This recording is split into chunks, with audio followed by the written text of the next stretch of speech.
Uma boa noite para você que está acompanhando a nossa semana de oração. E eu estou feliz com o número de acessos de pessoas que estão ao vivo acompanhando a programação aqui de todo lugar do Brasil e até do exterior. Que a graça de Jesus esteja com você neste momento. Nós hoje à noite vamos falar um pouco sobre o Apocalipse, agora no capítulo 5 e capítulo 6, a respeito dos selos. E eu quero destacar especialmente o quinto selo de Deus, com uma pergunta que vai aparecer agora na sua tela, que é justamente o título da nossa mensagem hoje. Onde estava Deus? Onde estava Deus? O porquê do martírio? Por que Deus permitiu que o povo dele tivesse que ser martirizado? Eu gostaria de convidar você a abrir a sua Bíblia comigo agora e nós vamos ler o texto que será o texto base do sermão desta noite. Vamos ler Apocalipse.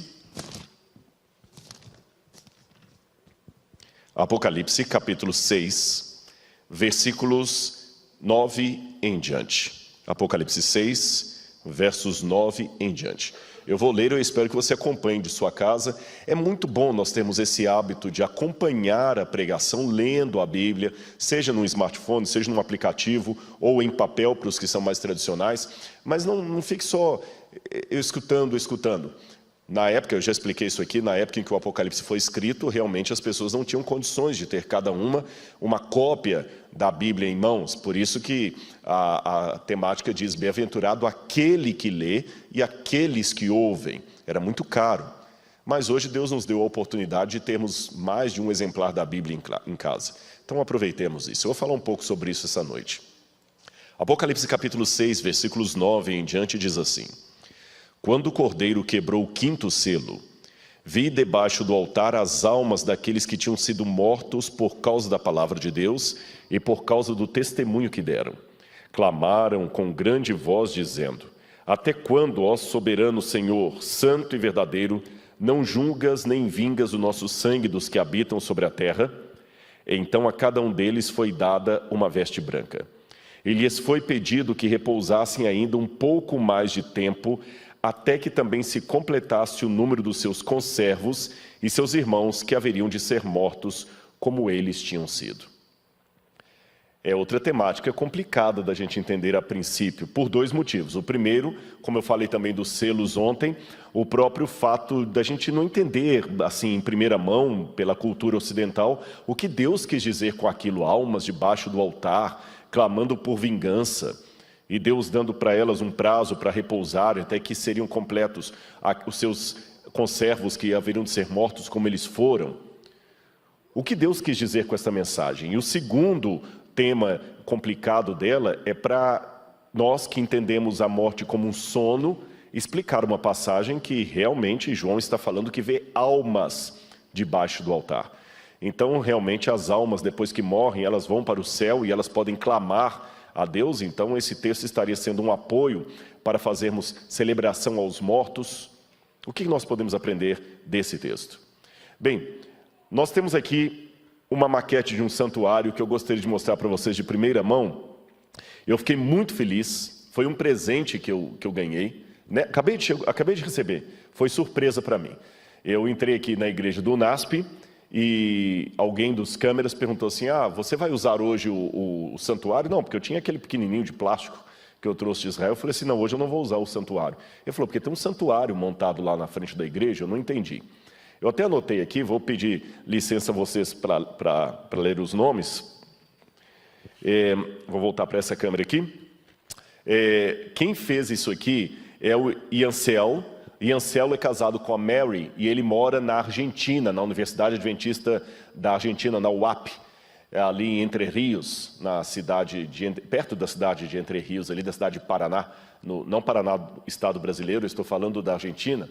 E ele, além dos dotes de futuro médico, também sabe fazer maquete, faz muito bem, não estou elogiando só o proforme, não. E ele fez essa maquete e o sogro dele e a sogra que estão aqui, o irmão Isael e a irmã Deusa, trouxeram para mim, junto com o pastor Esmeraldo, um amigo que eu não via há muito tempo, o pastor Esmeraldo. Então eu quero de coração agradecer ao Iancelo, que está na Argentina, que Deus o abençoe, muito obrigado. E eu pedi uma licença para ele, eu falei assim, olha, seria muito egoísmo de minha parte ficar com isso só para mim. Então eu vou colocar no Museu de Arqueologia Bíblica do NASP, que eu já falei, ontem você é convidado a conhecer em breve. Fica lá em Engenheiro Coelho. Mas vou pedir o câmera para me ajudar aqui e vou estrear essa maquete já no sermão de hoje. Você se lembra, o santuário no Antigo Testamento ele tinha mais ou menos o mesmo formato de planta baixa que depois eles usariam no templo. E as visões do Apocalipse são muito próximas disso. João é elevado até o céu e ele vê um altar, o altar de holocausto que ficava aqui fora no pátio. Só que ele vê o legítimo que está no céu, que esse era uma cópia. Ao invés dele ver uma pia com água onde o sacerdote se lavava, ele viu um mar de vidro no céu. E ao entrar diante do trono de Deus, ele é colocado num primeiro momento aqui, caiu esse altarzinho aqui, vou colocá-lo bem aqui na frente onde ele fica, onde é o lugar dele. Aqui você tem o candelabro. Esse candelabro, não sei se dá para pegar um close aqui, é a menorá. Havia essa menorá aqui no santuário, ela tinha 7 pontas, como você pode ver, tá vendo? E essas 7 pontas eram alimentadas diariamente com um azeite todo especial que era trazido para o altar. Essa menorá representava o Espírito Santo, ela ficava aqui no lugar santo. Aqui, entre a cortina, ficava, na verdade até está ao contrário aqui, eu quero corrigir isso aqui para vocês. A menorá deveria estar lá no fundinho, e aqui fica outra peça. Agora eu acabei de corrigir. Aqui você tinha o altar de incenso. Eu vou explicar a função desse altar de incenso. Ele representava as orações que o povo de Deus oferecia. Eles colocavam o incenso aqui, acendiam, e ele enchia o santuário de fumaça com um cheiro agradável. Ele ficava aqui, em pé, perto da cortina. E aqui você tinha uma mesa com os pães da presença. Eram 12 pães, representando as 12 tribos de Israel, e esses pães eram renovados a cada semana no Shabat. E aqui dentro, no lugar santíssimo, depois que você atravessava o véu, você tinha a Arca da Aliança. Essa Arca da Aliança tinha em cima, na tampa do propiciatório, vou levantar aqui também, vou mostrar na câmera, ela tinha aqui também 2 querubins fundidos de ouro, e ela era transportada, e dentro dela o que você tinha? Você tinha os 10 mandamentos, você tinha a vara de Arão florida e um pouco do maná que foi recolhido no deserto. Representava o trono de Deus, a presença de Deus. No Apocalipse, João vê tudo isso de maneira muito mais clara. Eu quero aplicar apenas mais alguma coisa para você entender a visão de hoje. No processo normal do santuário, o que se fazia era o seguinte: as pessoas entravam com o cordeirinho aqui, ele está dando close, tá bom? Aqui, as pessoas não entravam, só os levitas. Aqui no pátio o cordeiro era morto, sacrificado. Depois que ele era morto, a carne dele era jogada em cima desse altar de holocausto, onde ele era queimado. As cinzas desse altar de holocausto eram retiradas daqui e transportadas para dentro do santuário, onde eram colocadas aqui, no altar de incenso. E o sangue do animal daqui também era transportado para dentro do santuário. No dia da expiação, esse mesmo fenômeno acontecia, porém indo até o lugar santíssimo. Mais uma coisa importante para você entender. Imagine que todos os dias, o animal sendo sacrificado aqui, e o sangue do animal era aspergido nas pontas. E escorria o sangue do animal para as bases do altar. Guarde agora na sua memória essa informação que eu estou dando. À base do altar escorria o sangue do sacrifício. Prestou atenção?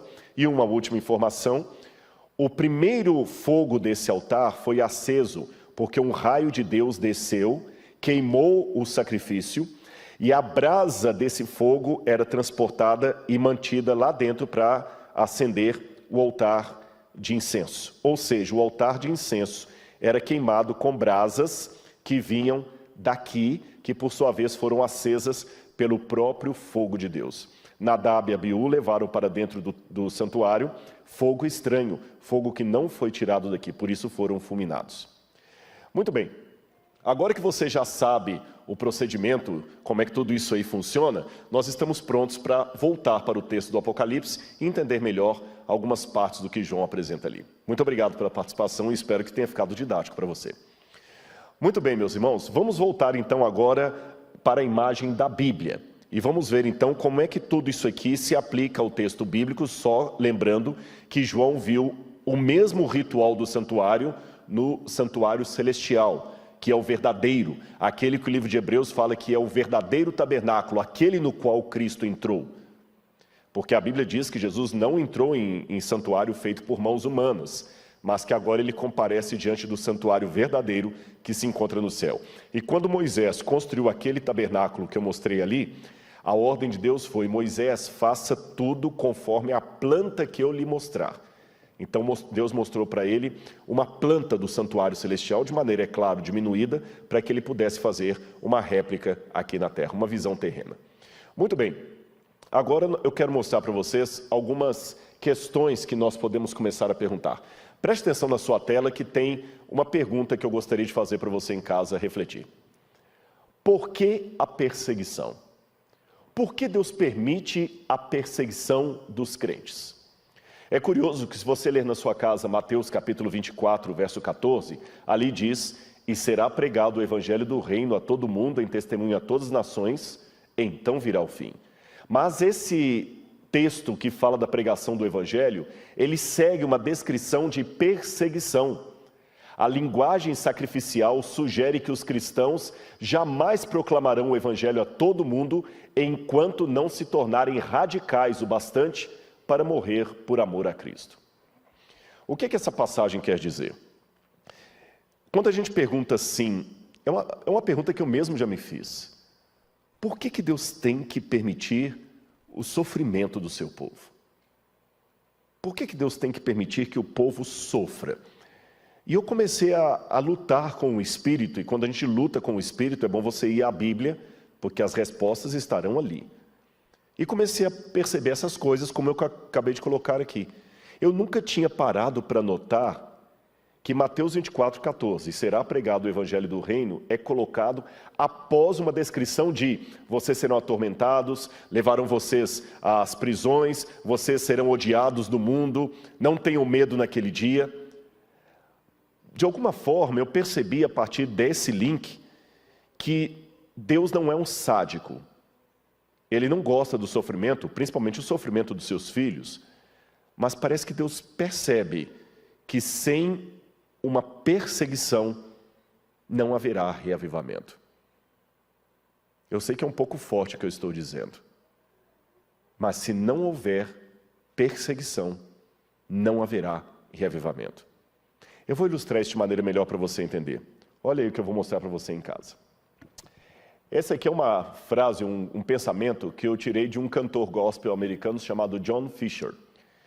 E ele fez uma pergunta uma vez: quem é fiel? E olha o que ele colocou. Coloque uma arma na cabeça dos 60 milhões de cidadãos americanos que se dizem cristãos, segundo o Instituto Gallup. Então diga-os para escolherem entre viver e renunciar a Cristo. Depois de escolherem, aí conte de novo. E talvez você, como Gideão, terá o seu exército. Embora, na verdade, não precisemos tanto. Basta apenas confiscar a sua TV e você terá o mesmo resultado. Percebeu?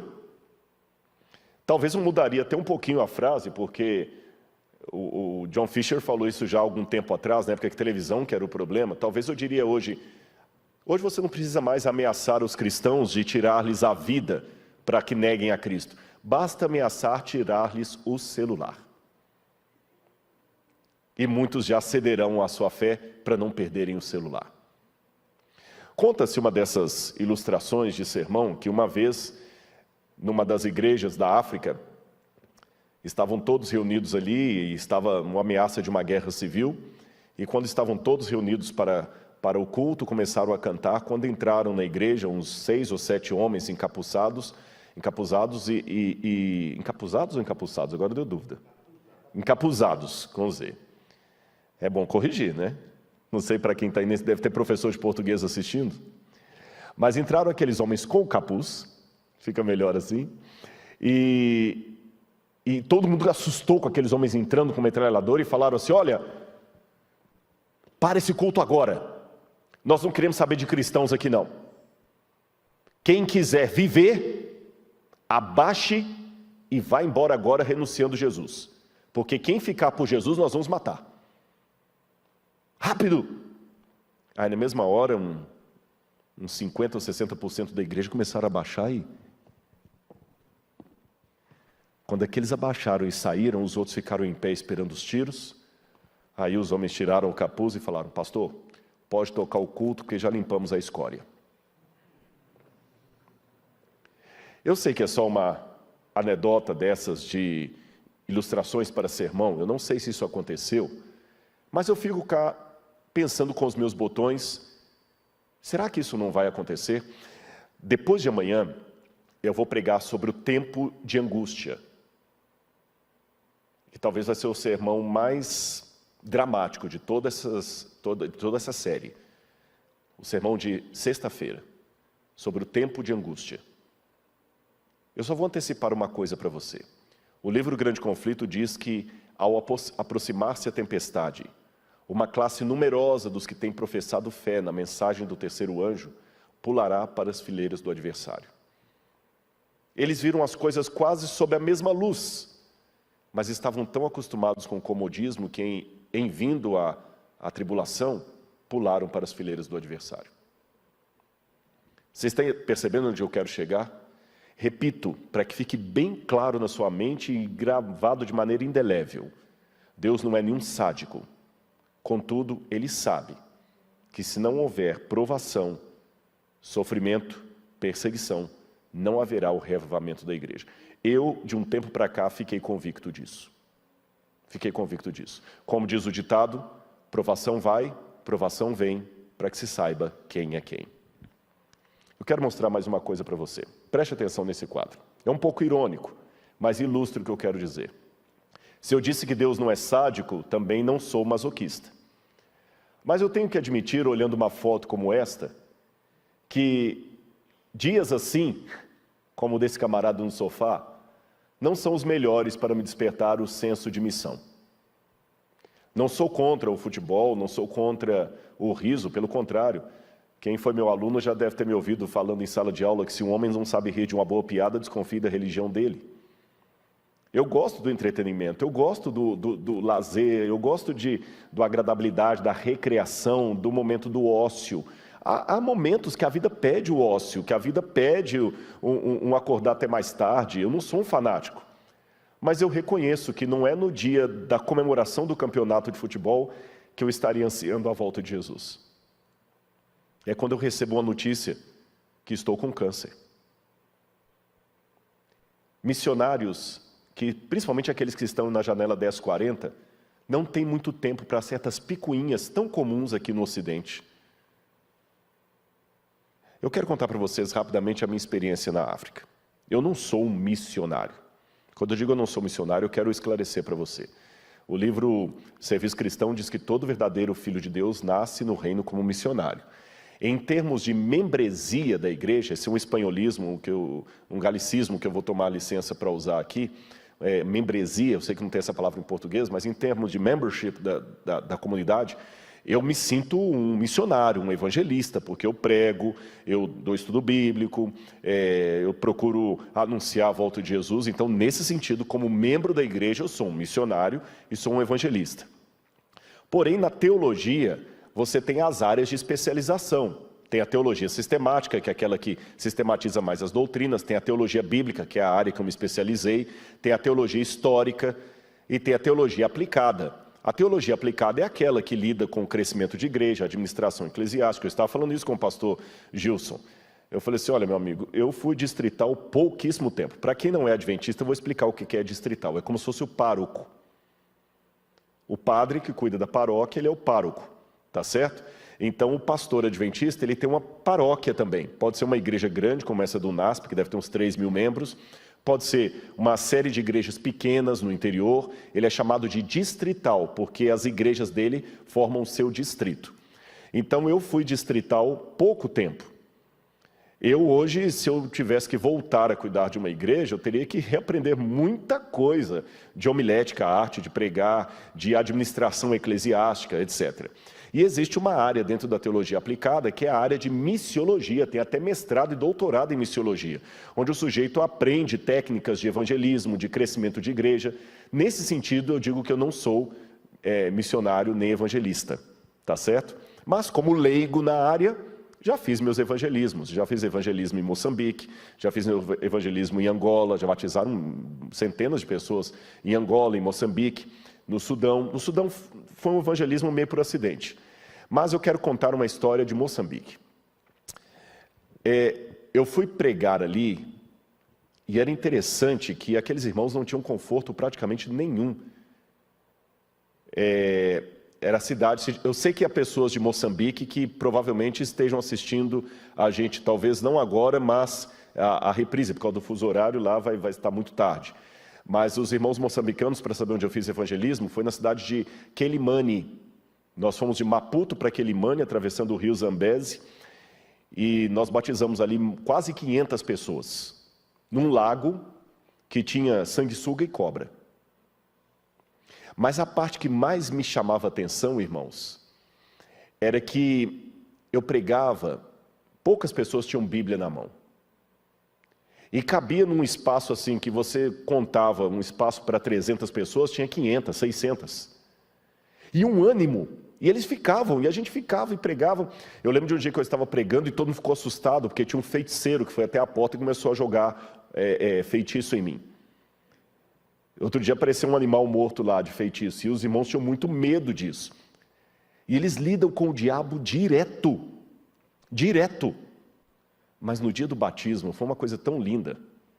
A gente foi fazer o batismo, e eu pregava num lugar que até a energia vinha do vizinho, era uma coisa muito simplória. Eu nunca preguei no Brasil, no lugar mais pobre do Brasil, que foi... O lugar mais pobre que eu preguei no Brasil tinha mais condições do que ali. Mas o ânimo daqueles irmãos na hora de cantar.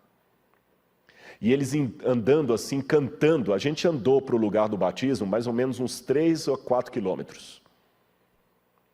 Alguns de pé no chão, mas uma alegria.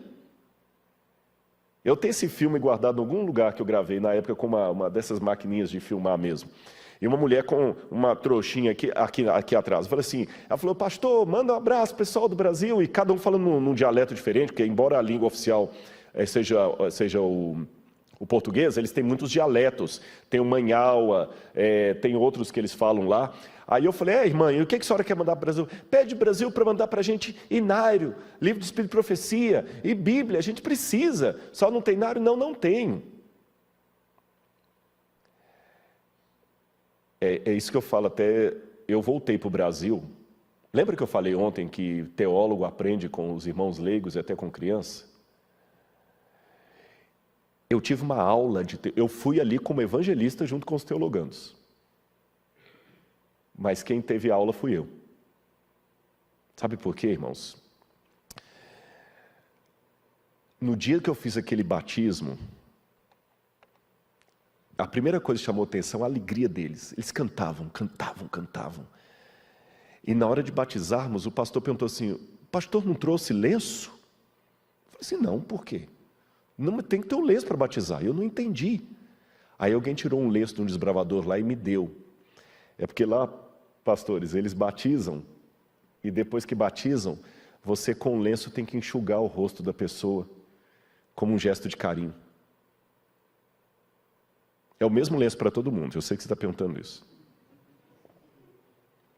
Mas ao mesmo tempo que eles têm esse gesto de carinho, eu fiquei até assustado, porque numa conferência foram quase 400, quase 500 pessoas que batizaram. E eu perguntei, eles vão ficar firmes como em Angola?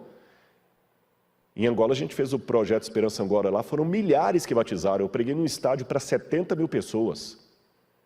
E depois eu saí daquele estádio, tinha um outro estádio com 40 mil pessoas.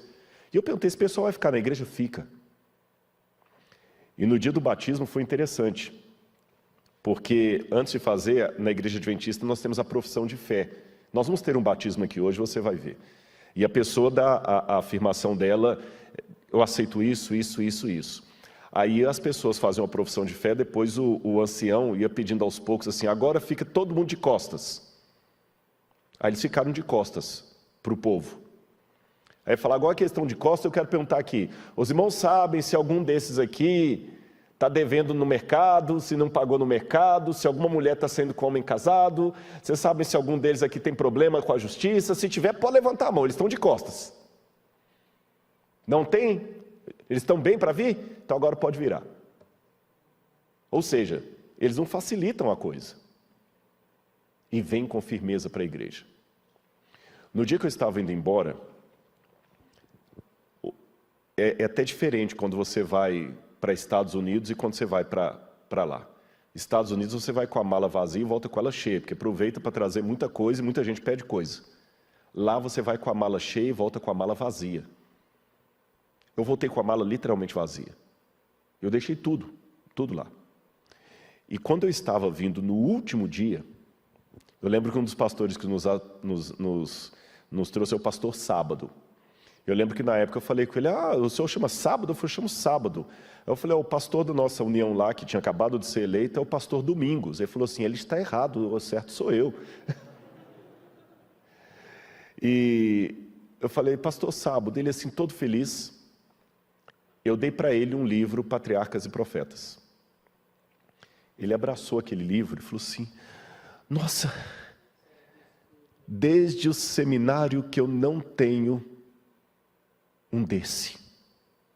Muito obrigado. Aí naquela hora eu virei e falei assim, pastor, você gostaria de ficar com o meu terno? Pastor, vai me dar o seu terno? Eu falei, sabe por que eu ofereci? Porque ele estava durante toda a campanha com o mesmo paletó, uma paletó de uma cor, calça de outra. E bem surradinho. Eu falei, se servir, se o irmão não se importar, não é lixo que eu estou lhe dando, a gente fica até com vergonha de ofender, né? Eu falei assim, não, há de servir. Eu falei, mas não, há de servir, minha esposa costura, há de servir. Eu subi até o quarto, peguei a última roupa que eu tinha, a última muda de roupa limpa que eu tinha, peguei o terno dele, o senhor me abraçou o terno. E aqui no Brasil, eu posso falar com você sem medo, pastor adventista não fica rico. Pode ter certeza, não fica não. Não fica não.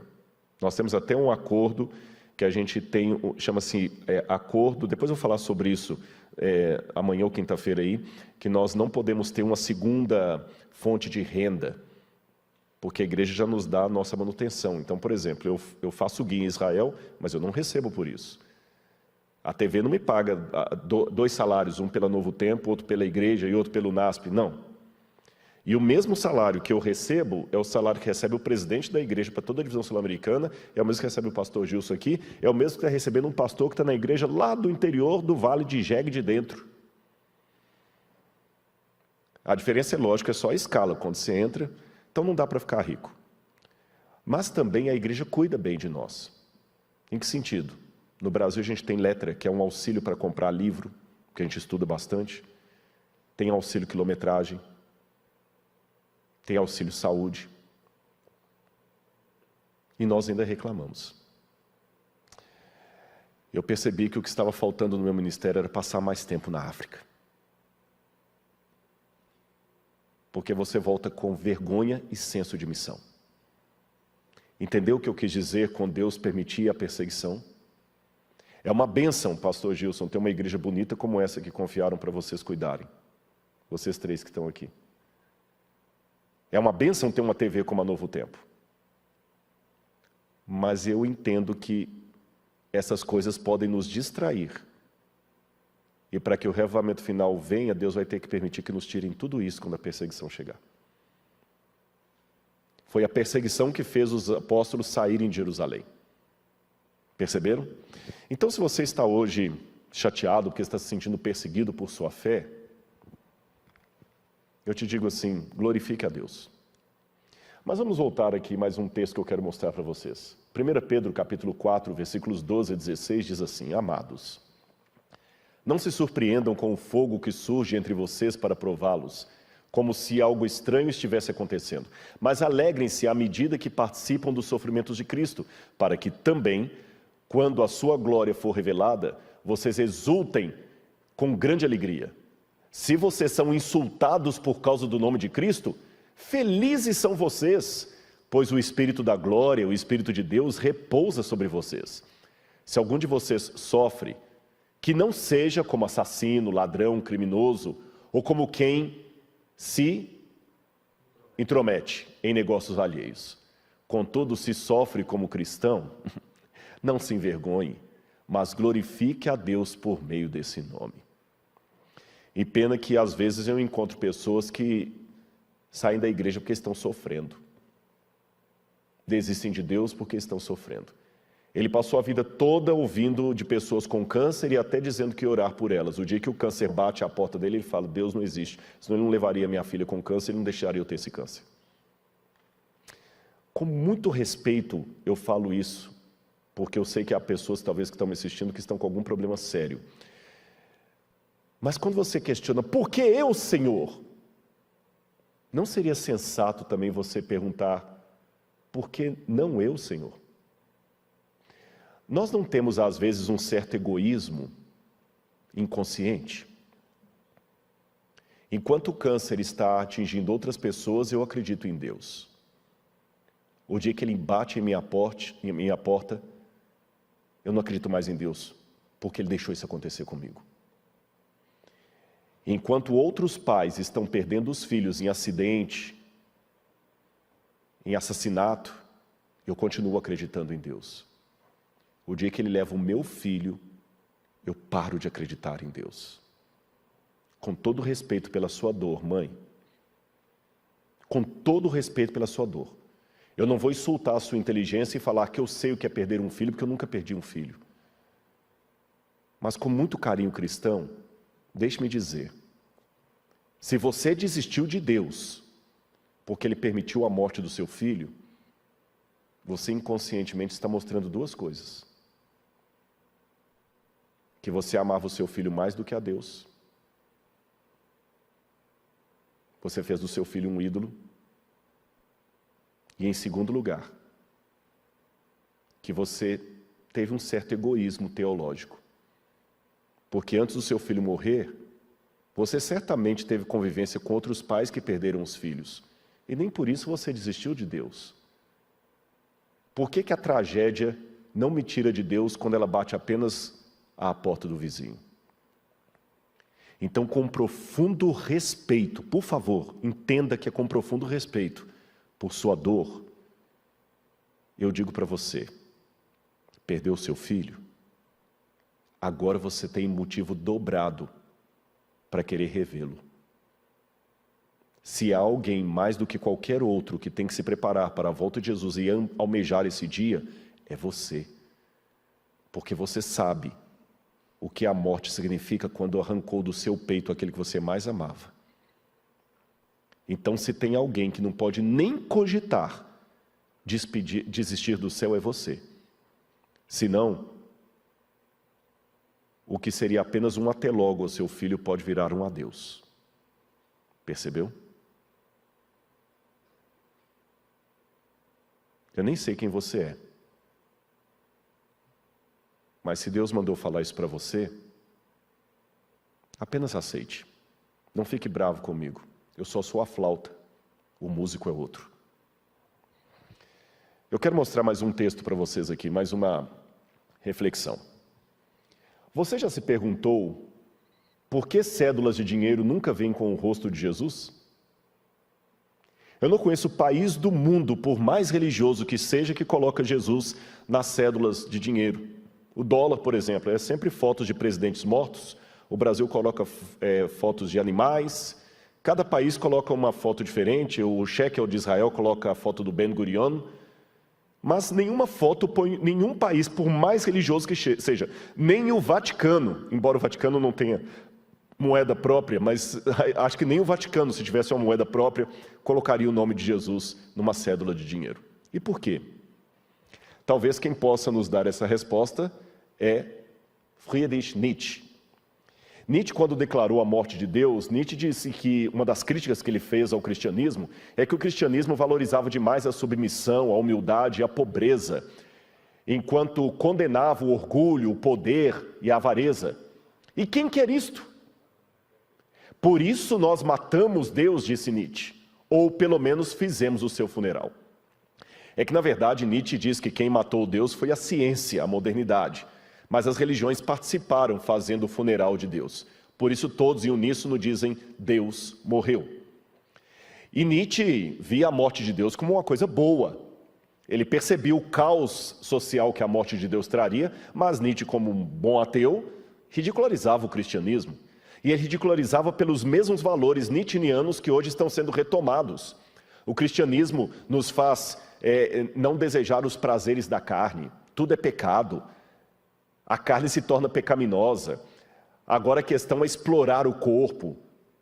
O seu corpo é seu, você faz com ele o que você quiser.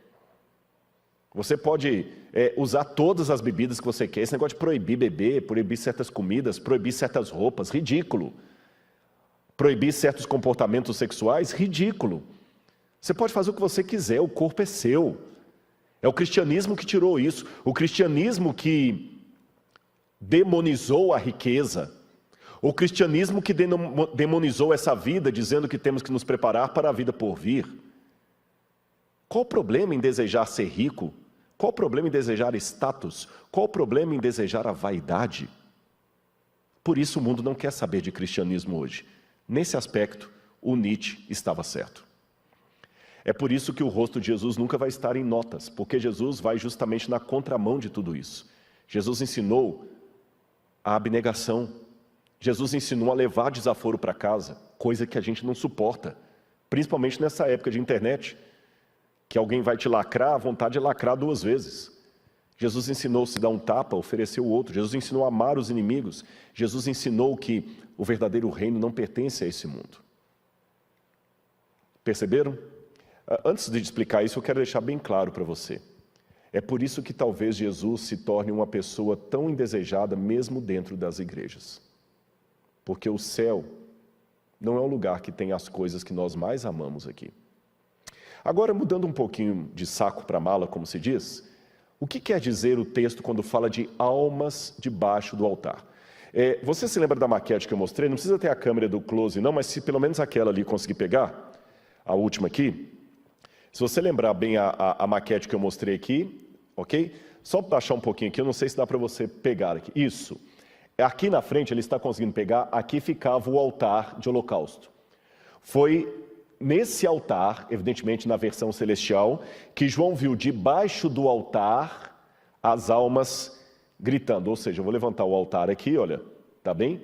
Foi debaixo desse altar que João viu as almas gritando, até quando, ó Santo, Senhor, soberano, não julgas nem vingas o nosso sangue dos que habitam sobre a terra. Agora veja em sua casa essa imagem aí que nós vamos explicar o porquê que são as almas dos mortos. Preste atenção nesses textos da Bíblia. Pode colocar lá na tela. Em primeiro lugar, devemos deixar claro que a Bíblia não é incoerente. E a Bíblia proíbe toda e qualquer forma de necromancia. O que é necromancia? Consulta aos mortos.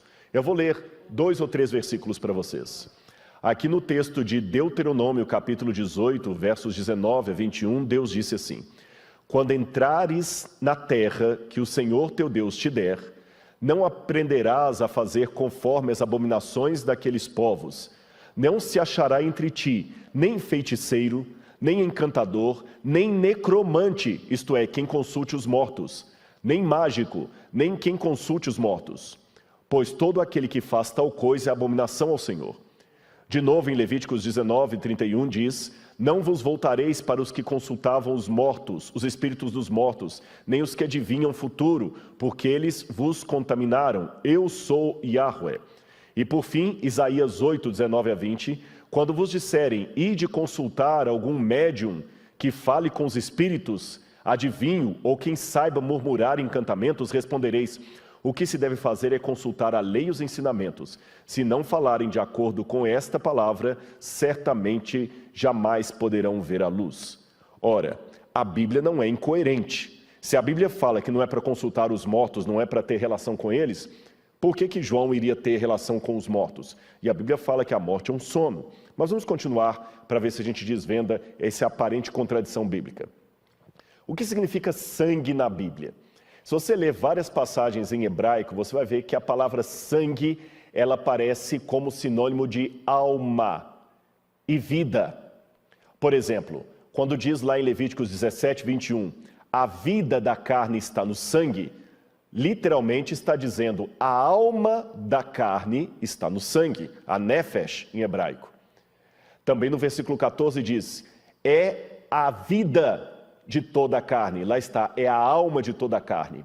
O sangue do mesmo é como a vida dele, mesmo os animais é dito, ou seja, ele fala, a alma dos animais é a mesma do ser humano. A alma de toda a carne é o seu sangue, o sangue é a vida. Outra crença hebraica era de que apenas o sangue fosse coberto com terra, haveria silêncio. Você pode ver isso em Jó, capítulo 16, verso 18. Ó terra, não cubra o meu sangue e não deixe o meu clamor ter lugar de descanso. Isso você pode ver em Isaías 26, 21 também, que diz, a terra também revelará o seu sangue e não cobrirá mais os seus mortos. Ezequiel 24, verso 7 diz, essa passagem de Ezequiel 24, verso 7. A esta suposição antiga, há uma alusão em Hebreus, capítulo 12, verso 14, que diz, o sangue da aspersão que fala melhor que o de Abel. Volta aqui para mim. O que a Bíblia está dizendo? Cobrir a terra com sangue é uma expressão idiomática que significa não dar a justiça para aquele que foi injustiçado. Se você se lembra, num dos dias que eu falei sobre o juízo, eu falei que o juízo na perspectiva divina, eu falei isso na vigília, não é algo a ser evitado, é algo que nós almejamos, porque o dia do juízo é o dia em que Deus vai me recompensar de tudo aquilo que eu sofri. E uma pessoa que foi morta covardemente, pela expressão idiomática, se o seu sangue for coberto pela terra, a sua vida, a sua nefesh, a sua alma, não terá justiça. Então, por isso o pedido, Senhor, não cubra o meu sangue com terra. Se você ler no Antigo Testamento, quando Caim mata Abel, Deus chega para Caim e fala assim, o sangue de Abel clama da terra até mim. Percebeu? Então, nós já aprendemos aqui algumas coisas. Que nefesh, alma, significa apenas vida, e não uma entidade extracorpórea. A alma não é aquele fantasminha que sai do seu corpo. Alma na Bíblia é vida. E sangue é sinônimo de vida na Bíblia, sinônimo de alma. E a expressão idiomática, o sangue que clama da terra, significa pedido de justiça. Raciocine comigo, mesmo que você acredite em imortalidade da alma, quando Deus falou com Caim, o sangue de Abel clama da terra a mim, você acredita que isso é literal ou simbólico? Sangue clama? Sangue tem boca? Sangue tem cordas vocais? De jeito nenhum. Isso é chamado em gramática de prosopopeia. O que é prosopopeia? Prosopopeia é quando você pega elementos inanimados e confere vida a eles. Por exemplo, quando eu digo assim, o próprio Roberto Carlos, quando cantava meu cachorro me sorriu latindo, isso é uma prosopopeia. Cachorro não sorri. É quando você pega a fala ou qualquer coisa que é de alguém e atribui a um ser inanimado ou até um animal também. Pode ser até um ser animado, mas um animal. Quando você fala o seguinte, as aves todos os dias me dão um bom dia antes de trabalhar. A ave não dá bom dia para ninguém. Isso é uma forma de expressão. Ou quando você fala assim, a pilha de roupa na máquina ficava todo dia me chamando. Vem me lavar, vem me lavar. Pilha de roupa não fala. Isso é uma prosopopeia, muito comum na língua portuguesa. E também na língua hebraica, na língua da Bíblia. Agora que você sabe que prosopopeia é emprestar fala e voz a objetos ou seres que não têm fala nem voz, você entende por que fala o sangue de Abel clama da terra a mim. Prosopopeia. Quer exemplo de prosopopeia na Bíblia? Aqui vai alguns. Preste atenção aí. Olha o que diz o livro de Juízes, capítulo 9, versículo 8 e 9. Aconteceu uma vez que as aves quiseram ungir um rei sobre si. Disseram, pois, à oliveira, reina sobre nós. Mas a oliveira lhes disse, deveria eu renunciar à minha gordura com que se glorifica a Deus e os homens e deveria ir e oscilar entre outras árvores? Veja, a árvore não vai eleger rei, isso é uma prosopopeia. Outro exemplo de prosopopeia, Jó capítulo 26, verso 11. As próprias colunas do céu estão pasmadas. Coluna não pode ficar pasmada. Durante as noites me corrigiram os meus rins. Os rins chamaram a atenção. Isso é prosopopeia, Salmo 16, verso 7. Levantai as vossas cabeças, ó portões. Salmo 24, verso 7. Olha, a porta não tem cabeça para levantar a cabeça. É uma prosopopeia. Que a minha glória entoe melodias. Glória não canta, Salmo 30, verso 12. Que jubilem os ossos que quebraste, Salmo 51, verso 8. O próprio mar viu e pôs-se em fuga, Salmo 114, verso 3. Ele faz prantear a escarpa e a muralha, Lamentações, capítulo 2, perdi o verso ali. Ora, muro não lamenta. Quando as estrelas da alva juntas cantavam, estrela não canta. Então isso é prosopopeia, percebeu? Então vamos raciocinar juntos aqui. Se prosopopeia é emprestar voz a seres inanimados, ou até mesmo a comportamentos de seres animados em seres inanimados, então sangue não fala a não ser em figura de linguagem. Se sangue é sinônimo de vida, então quando diz que as almas dos mortos clamavam debaixo do altar, eu devo ler isto da mesma forma que Deus falou para Caim: o sangue de Abel clama da terra até a mim. Percebeu? E por que aquele sangue clamava na base do altar que eu mostrei na maquete? Olha, a resposta está aqui. Preste atenção no que eu vou mostrar para você.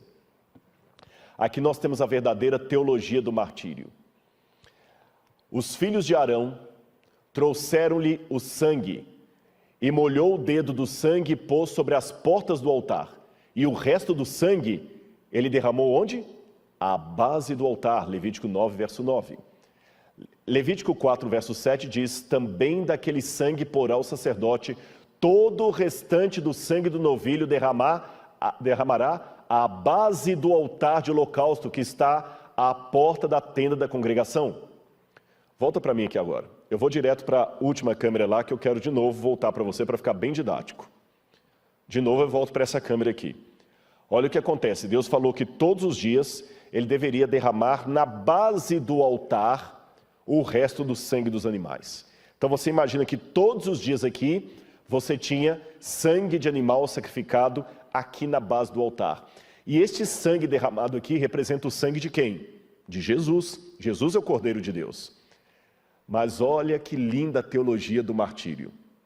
Todos os dias, à base do altar, o sacerdote pegava o resto do sangue numa cuia, se eu posso chamar assim, não era cuia, não tinha cunha naquela época, mas numa bacia, e derramava na base do altar. Todos os dias. Todos os dias. E por que ele derrama na base do altar? O Novo Testamento vai dar a resposta. Preste atenção agora na tela aí, o próximo verso que eu quero ler para você.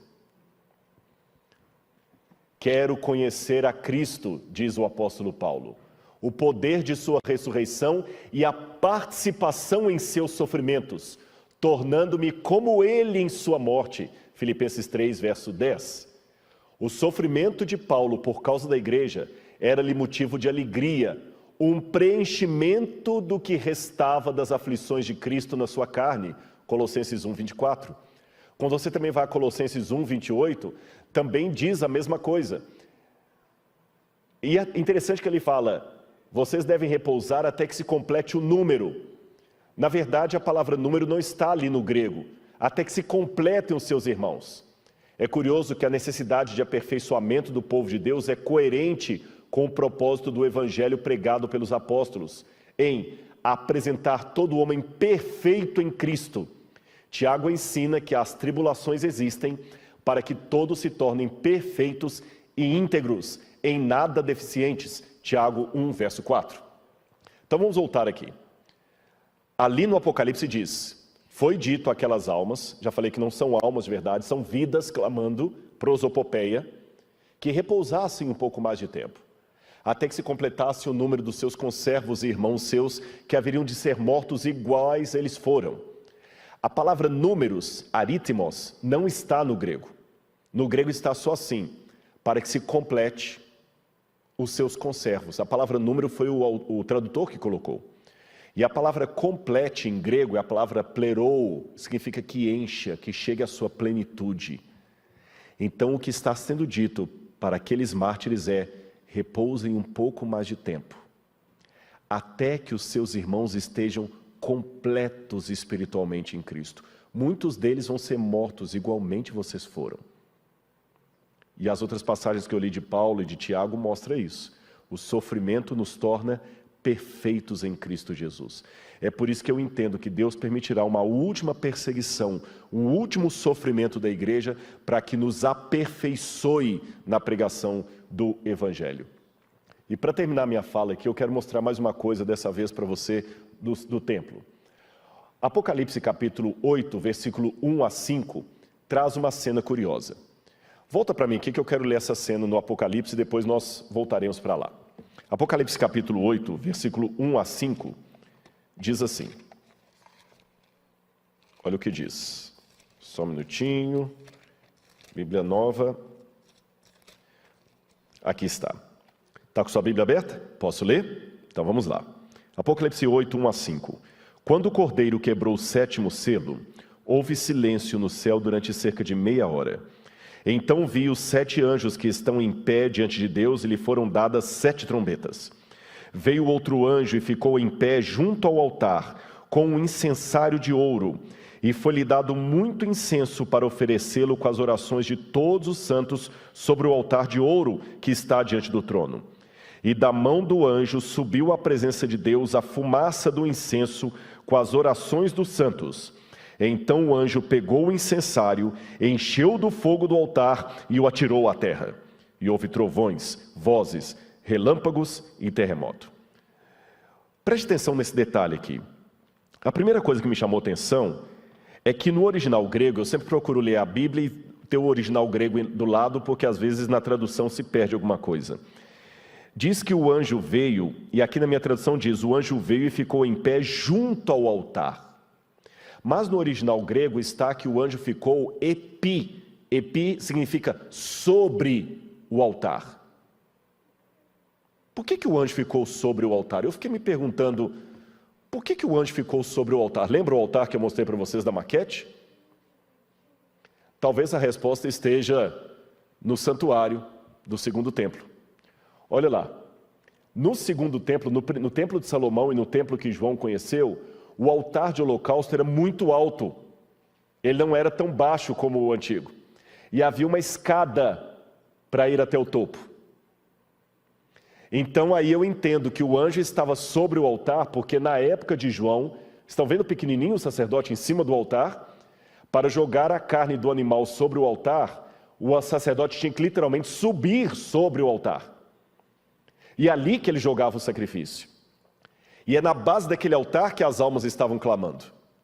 Então, o anjo, que aqui é Cristo, pega as cinzas daquele altar, as brasas daquele altar, para oferecer lá no altar de incenso que estava dentro do santuário, que são as orações dos santos. E ele pega aquele altar, aquele incensário, e joga na terra. E quando ele joga na terra, há terremotos, trovões e tudo mais. Sabe o que significa essa passagem? Deus estará atendendo a oração dos mártires. É o momento em que a porta da graça vai se fechar. Basta! E Deus faz isso com ímpeto, com força. E quando você vai para Apocalipse capítulo 15, você vê de novo o desdobramento disso. O santuário se encheu de fumaça da glória de Deus. E ninguém podia entrar no santuário. Sabe por quê? Porque Deus falou, chega meu filho, está na hora. Encheu de fumaça. Então, volta a cena para você ver. Volta a imagem, coloca a imagem mais uma vez. Em cima do altar, o sangue dos santos está clamando na base desse altar. Cristo pega as cinzas desse altar, com todo o clamor dos mártires do 5º selo, leva para dentro do santuário, para dentro da presença de Deus, e apresenta como as orações deles. E naquele mesmo momento ele atira na terra de uma maneira passional o incensário e fala, Pai, chega, meus filhos estão sofrendo demais. E Deus faz o santuário ficar cheio de fumaça, que é uma mistura da oração dos santos com a glória de Deus. E fala, então vamos sair agora e vamos buscar os nossos filhos.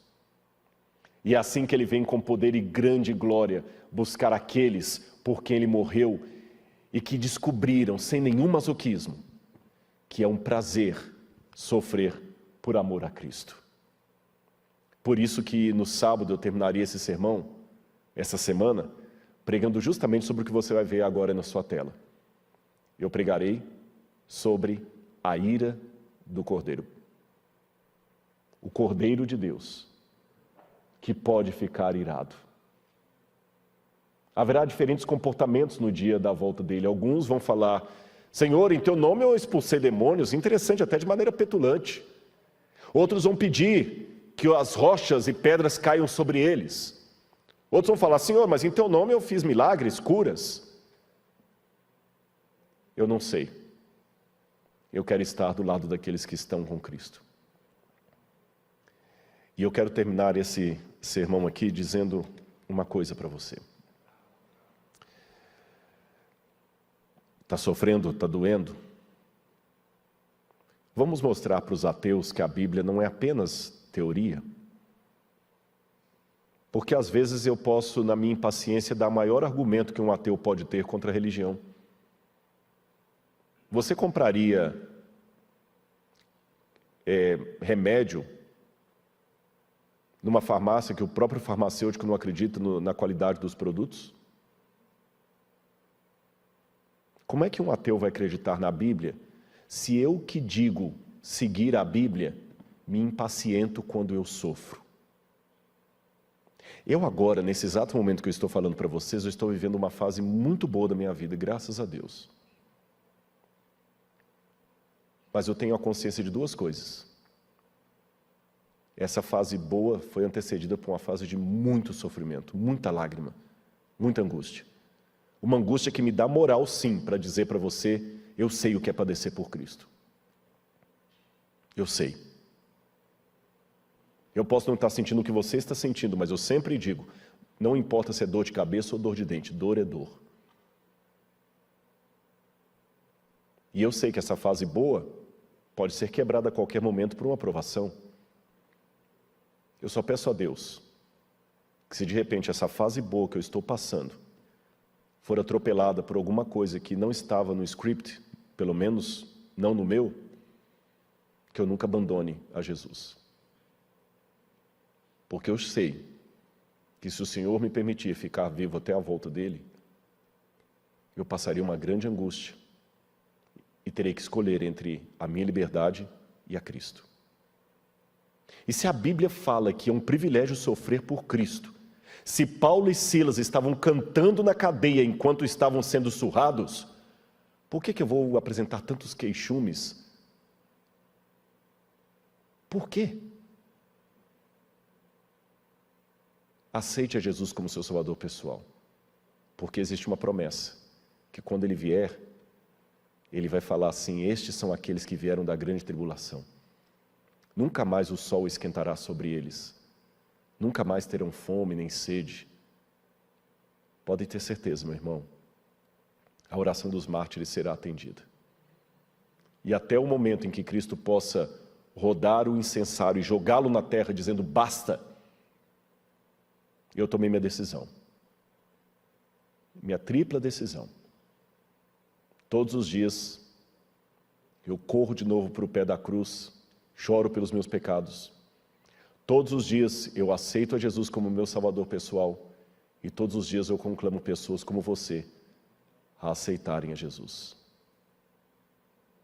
E nós vamos ter nesse momento uma cerimônia especial. Você vai ver ali na frente um batismo de alguém que não teve vergonha nem receio de dizer que ele aceitou Jesus como seu Salvador pessoal. Eu imagino que não foi fácil chegar até aqui.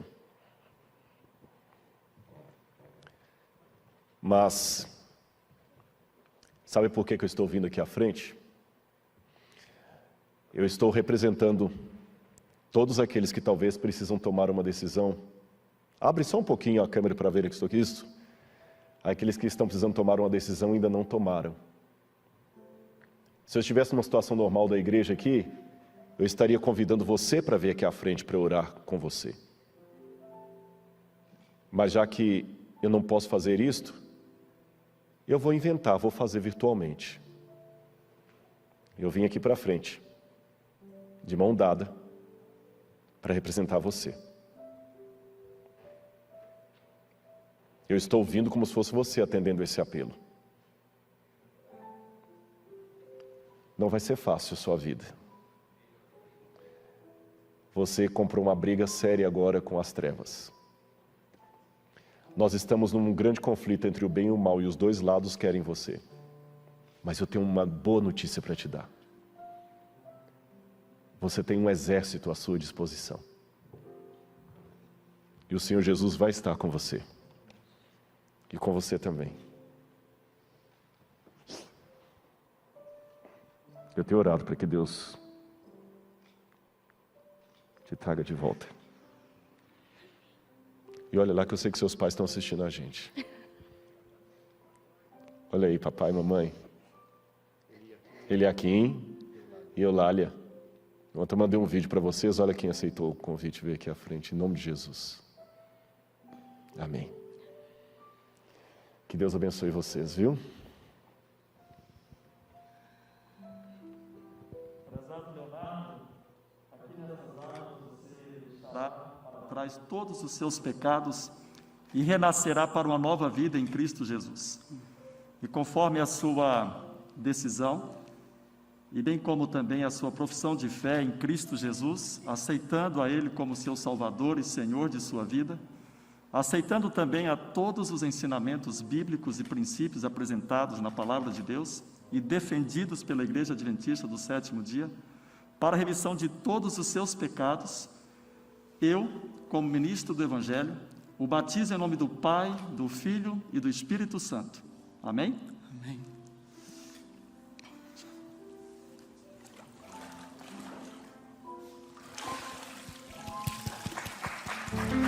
Eu quero falar uma coisa para o Leonardo antes dele ir, que eu ia falar antes e acabei esquecendo.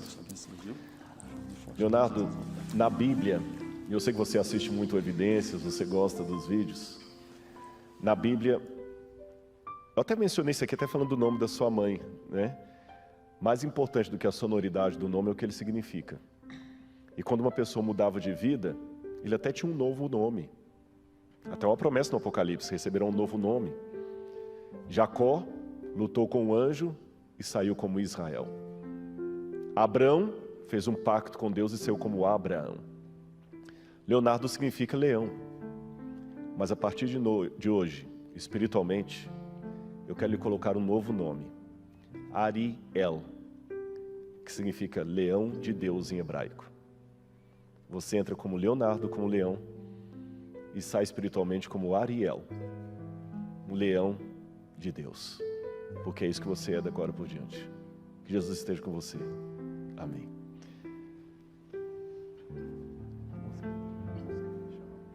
Nós vamos ter uma música especial agora. E você que está em casa, antes de eu fazer a oração final, e Deus ainda deu uma preciosa alma que veio aqui à frente. Como Deus é bom, né? Deus é maravilhoso e surpreende a gente todos os dias. E Ele vai nos surpreender ainda mais quando nós encontrarmos todas essas pessoas no céu. E eu quero encontrar você lá, pelos méritos do Cordeiro. Preste atenção nessa música e que o Espírito Santo toque em seu coração.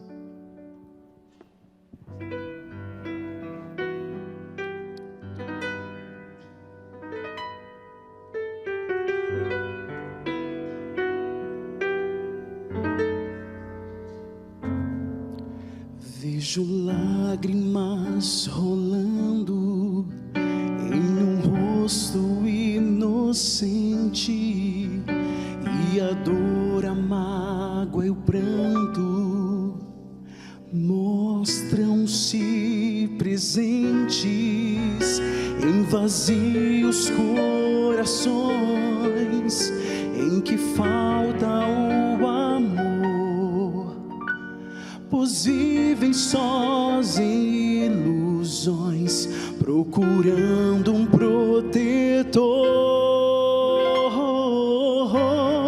Falta só o amor que Cristo pode dar.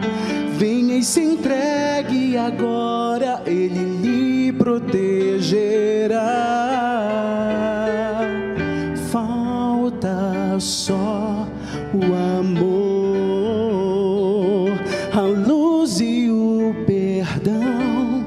Venha a Cristo, Ele vai preencher o vazio do seu coração.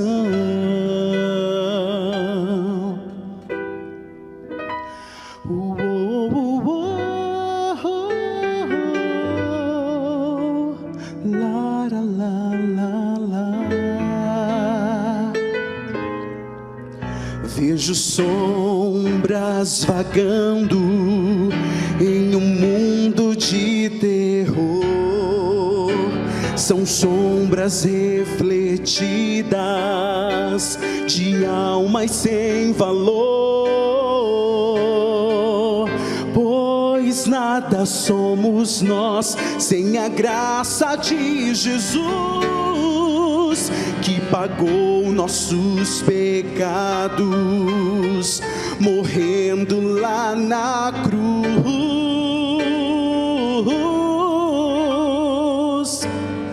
Falta só o amor que Cristo pode dar.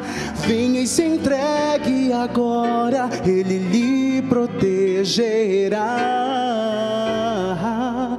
Falta só o amor, a luz e o perdão.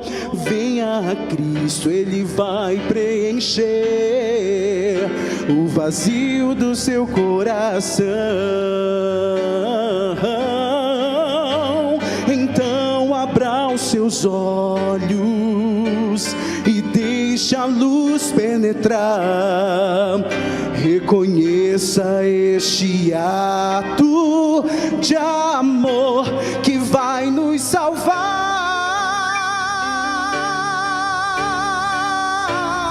Falta só o amor que Cristo pode dar.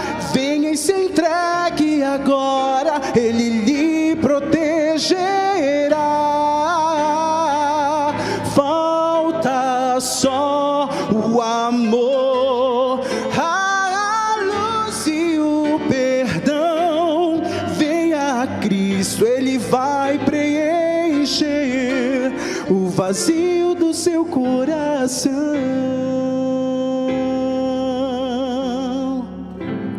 Venha a Cristo, Ele vai preencher o vazio do seu coração.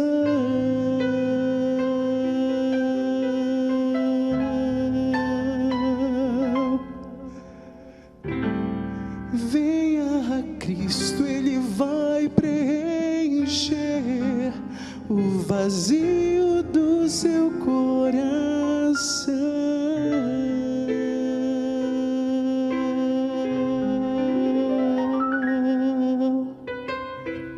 Amém. Deus seja louvado pelo seu talento e que Ele sempre use você como tem usado até agora. A emoção, às vezes, a gente até esquece de alguns detalhes, e eu queria só fazer um recadinho, que eu esqueci de falar disso. O QR Code que está aparecendo ali, não se importe com esse Primavera Batismo, isso aí é porque eles aproveitaram a mesma arte, mas eu quero chamar a atenção do QR Code. De repente, algumas pessoas tomaram alguma decisão aí para estudar a Bíblia, e eu gostaria de ter esse feedback. Eu até não perguntei isso para a igreja depois, eu gostaria de saber depois o feedback das pessoas que estão entrando. Olha, eu estou entrando em contato porque o Rodrigo Silva falou que vocês iam cuidar de mim. Pode colocar isso. O Rodrigo Silva falou que vocês iam cuidar de mim. Tá bem? Peça um estudo da Bíblia. Se você está precisando tomar uma decisão, olha que decisão linda que a gente tomou hoje à noite aqui. Coloque o seu celular aí, e coloque o seu nome lá, você não vai se arrepender, ninguém vai ser inoportuno, vai pegar os seus dados e fazer coisas escusas, fique tranquilo. Mas eu que pedi para colocar esse QR Code. Por isso que eles estão aproveitando a mesma arte do batismo em primavera, porque isso não estava combinado com a igreja. Eu que vi um dia e pedi para colocar. E eu vou fazer oração por mim, por você, e depois da oração, vou pedir para você ficar comigo só 30 segundos, que eu quero dar um recadinho aqui depois da oração, tá bom? Só não cortar. Eu vou dar um recado para vocês. Então, feche o seu olho nesse momento, curve a sua fronte e oremos a Deus. Amado Senhor, oh Pai, muito obrigado, Senhor. Eu fico tão feliz, Deus, tão feliz porque o Senhor está sendo tão bondoso em atrair as almas para Ti, as pessoas. Quando eu for erguido da terra, atrairei todos a mim mesmo, Jesus falou no Evangelho. E é isso que nós vemos. Confesso, Pai. Confesso perante as milhares de pessoas que estão nesse momento ouvindo a minha voz. Confesso que humanamente eu tenho medo. Eu tenho medo da dor. Eu tenho medo da tragédia. Não quero ter um medo patológico, Senhor, que me impeça até de agir. Não. Mas eu tenho medo porque até um pouco de medo pode ser uma proteção. O receio nos impede de fazer loucuras. Mas tirando a explicação psicológica, eu tenho medo porque eu não quero sofrer. Eu não quero perder as pessoas que eu amo, eu não quero perder as bênçãos que o Senhor me deu. Mas eu também estou consciente, Senhor, que enquanto estivermos nesse mundo, pode ser que a tragédia se bata à nossa porta a qualquer momento. E se essa tragédia, Senhor, vira a minha alma, impondo sobre mim uma decisão entre o Senhor e a vida, que eu escolha o Senhor. E aquilo que eu peço, Senhor, humildemente, na primeira pessoa do singular, eu transformo agora na primeira pessoa do plural, porque eu peço por mim e por todos os irmãos e irmãs que estão comigo nesse momento. Nesse momento, talvez, Senhor, a tragédia já chegou para alguém. Toca no coração dele ou dela. Faz a obra, Senhor, que o pregador não consegue fazer. Estamos clamando, como os mártires debaixo do altar. Até quando, ó soberano, justo e santo, não vingas o nosso sangue dos que habitam sobre a terra? Até quando, Senhor? Quando é que eu vou poder olhar para o céu e ver a fotografia real daquilo que os adventistas me ensinaram pela Bíblia, que Jesus vai voltar? Eu já estou nessa igreja há tanto tempo, Senhor, mas confesso que eu já cansei de ver fotografias da volta de Jesus, imagens, desenhos, bem feitos, é verdade, mas eu quero ver de verdade. Mas o Senhor que sabe, Senhor. O Senhor sabe quando é que será o dia do advento. Então, se eu não posso saber o dia, pelo menos não permita que nem eu, nem os queridos que estão comigo nesse momento nos percamos. Traga-nos de volta para o Teu redil. Nós não queremos sair do Senhor. Por amor de Jesus. Amém, Senhor. Amém. 30 segundos para uma... As lojas americanas vão ficar felizes aqui, viu? Não é merchan, não. Mas é porque o pastor Gilson disse-me que muitos de vocês fizeram perguntas sobre os trechos do filme que eu mostrei aqui, sobre o Apocalipse, as visões de João. Foi muita gente que perguntou. Então eu falei com ele, pastor, é mais fácil do que imaginam. Se você entrar no site das lojas americanas, hoje eu passei numa loja americana para conferir se ainda existe, porque eu comprei, é uma série chamada Coleção Bíblia Sagrada, são vários DVDs de capa verde, e o preço disso é menos de R$13, 12 e alguma coisa por DVD. E se você entrar no site da Lojas Americanas, que eu perguntei ao rapaz, se eu anunciar no site Encontro, você coloca no site Loja Americana, produtos, coleção Bíblia Sagrada. Aí você coloca lá Apocalipse e você pode ter. E para que não reste nenhuma dúvida, porque dizia Cícero, não basta a mulher de César ser honesta, ela tem que aparentar honestidade. Eu não estou ganhando nenhuma comissão das lojas americanas, viu? É só uma prestação de serviço público. Como muita gente pediu ao pastor, então é fácil, você procura Apocalipse e está ali. Não estou ganhando comissão nem nada. Mas as lojas americanas, Parabéns, viu? Não, vocês nos devem uma, vamos dizer assim. Que Deus abençoe vocês, meus irmãos. O pessoal riu aqui agora, viu? Então tá bom. Mas para não ficar mal com a igreja, assim, você pode comprar o DVD nas lojas americanas, mas consuma produto super bom. Tá bom? Produto super bom. Meus irmãos, que Deus abençoe. Beijo no coração de vocês. Muito obrigado. E amanhã estaremos de volta para mais uma pregação sobre Apocalipse.